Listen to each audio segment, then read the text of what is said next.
everyone, I am Princess Manuel Grace M. Studio and I will be performing the urinary catheterization. So first, before we dig into the procedure, let's first tackle about the definition of this procedure.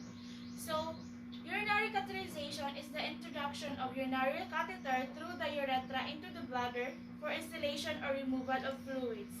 So the purposes of this procedure are to relieve urinary retention, to obtain a sterile urine specimen, and to ensure the residual urine remaining in the bladder after voiding, to control also urinary incontinence, and to provide access for instilling medication into the bladder, and also to maintain an empty bladder during surgery, and to monitor early urine production in a seriously ill client. So the equipment needed are external douching tray, a bedpan with cover, plastic or metal, C, a waterproof underpad, a bath blanket, a tray containing the following: a pickup forceps, working forceps, lubricant, betadine solution, sterile dry cotton balls 1 pack, catheter, sterile catheterization, and also a sterile catheterization pack containing drape, OS, kidney basin.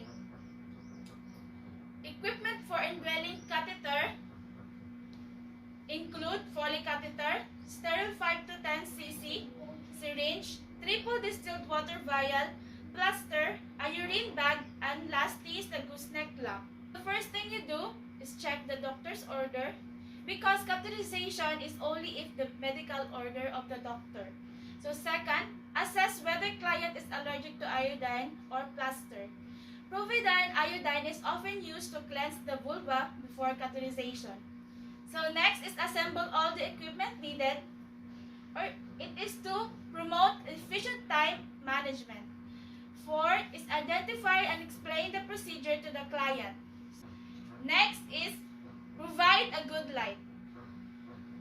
Next is provide the privacy by screening, closing the door window. It is the client has the right to be protected from being exposed to others.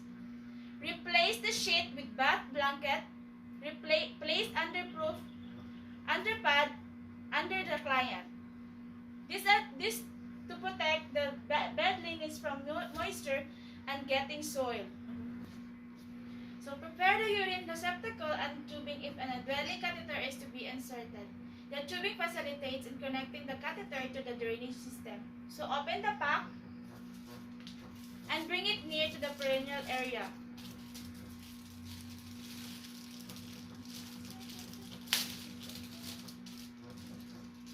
Then next is squeeze a small amount of lubricant over a sterile OS placed in the sterile field. Organization promotes efficient time management.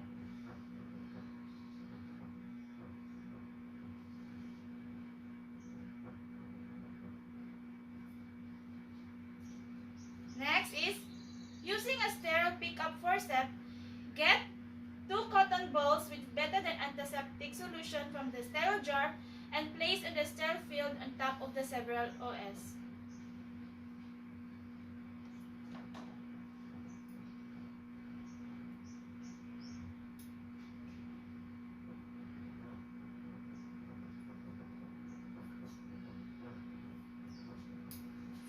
Sterile gloves to avoid cross-contamination of microorganisms.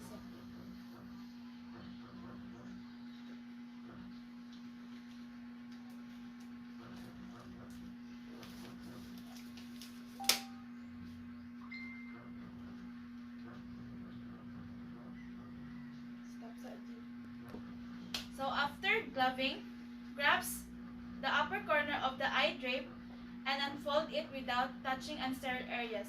A drape provides a sterile field where the equipment and hands will be placed, prevents accidental contamination from adjacent areas.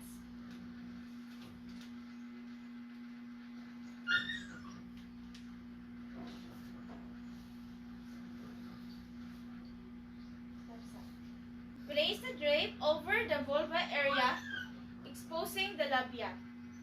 Next is lubricate 1 to 2 inches of the catheter tip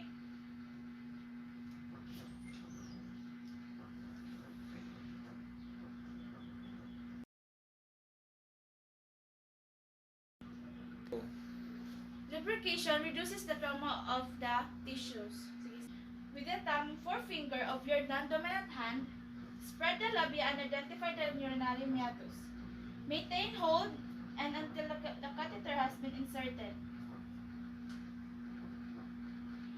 With the dominant hand, disinfect the meatus twice using a betadine. With the thumb and forefinger of your non-dominant hand, spread the labia and identify the urinary meatus. Maintain hold until the catheter has been inserted. Next, with the dominant hand, disinfect the meatus twice using a cotton balls with betadine.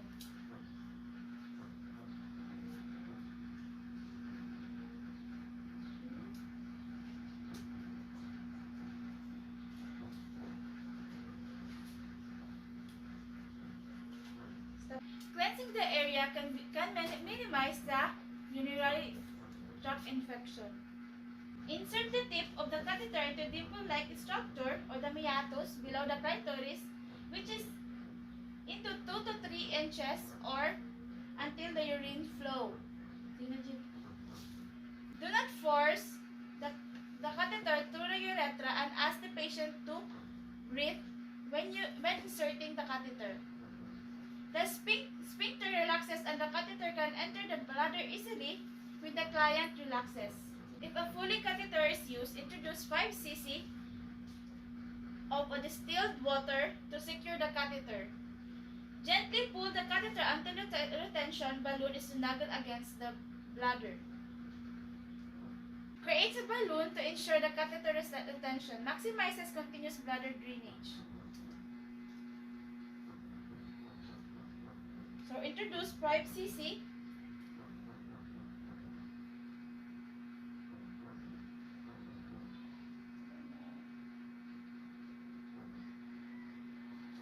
Attach the catheter to the urine bag below to the level of the bladder.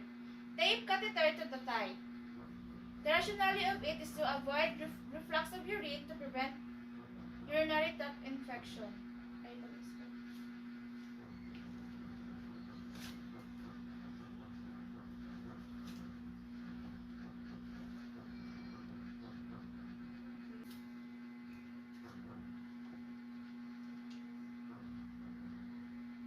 So place the client into a comfortable position. Next is do aftercare and other equipment use. Then remove your gloves.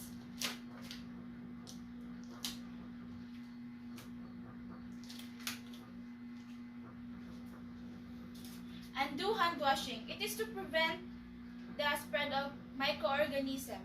Label the urine specimen and send to the laboratory promptly. Urine kept at the room temperature may cause organism, if present, to grow and distort laboratory findings. Document the date and time of the procedure started and ended. A careful record is important for documenting data after the client's care. So records the client's output if required. In removing an indwelling catheter for a woman, first, check the client's chart. Second, obtain a 5 to 10 ml syringe depending on the size of the balloon of the catheter. And also, use an absorbent towel. Next is wash your hand because hand washing prevents the spread of microorganisms. Next is identify your patient, introduce yourself, and also introduce the procedure you are making. It is to ensure the right client and also elicit a cooperation. Next is don gloves to avoid the cross-contamination of microorganisms. After gloving, place the absorbent towel on the mattress under the catheter and attach the syringe to the balloon port. It is to protect the bed linen from moisture and getting soiled. Next, hold the absorbent towel in your non-dominant hand in front of the perineum. Pinch the catheter near the meatus with your dominant hand and pull it steadily. Te, magtanggal tag catheter te ha. Ginhabag galong te. 1, 2, 3. Measure the output in the drainage bag. Record the output on the input and output sheet of the client. Empty the urine into the toilet bowl and dispose the urine bag into the yellow bin. Next, remove gloves, wash hands, and make the client comfortable. Hand washing prevents the spread of microorganisms. Instruct also the client to drink extra fluid. Document the time of removal and time by which client should have next boiling time. Reporting and recording of information about the procedure must be accurate and timely for continuity of care.